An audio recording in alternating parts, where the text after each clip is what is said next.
કોમ કરો શું જાવું તારે? આ ઉંચાઈ આવે તો પતંગની ફિરકી પતંગની ફિરકી તારે જોવે છે? વાહ પણ પૈસા કેટલા થાય એના? 2500 રૂપિયા. ઓહો 2500 રૂપિયા. અલ્યા છોકરા એક વાત કરું, 2500 રૂપિયા તું પતંગ લાવે એટલે એ તો ઉપર ચડે અને દોરડો રહીને બેટા જો પક્ષી બેઠો હોય, કોઈક જનાવર બેઠા હોય, બાપડો બાઈક જાતો હોય ને તો જો ગળા બેઠા તો કાપી નાખે. એટલે આ પાપ જેટલું થાય એના કરતાં આપણે હરિયાળી મીઠાઈ બનાવો અને આ બધું ખાવાન પીવાન મજા કરશે. બલાદમી ના કરજે આખો રાડી હું લૂંટી જાય મારું. એક તો પૈસા નહીં એટલા 2500 ના થાય. પણ તહેવાર તો મનાવો તો પડે કે તહેવાર મનાવવું પડે તાણી. એટલે આ બધું તહેવાર તે મનાવો છે?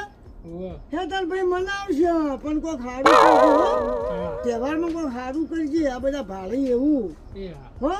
હા તારે તે મનાવશે, મીઠાઈ લાવશે ને મનાવશે ને તારે જેમ મનાવવું મનાવજે. એ હા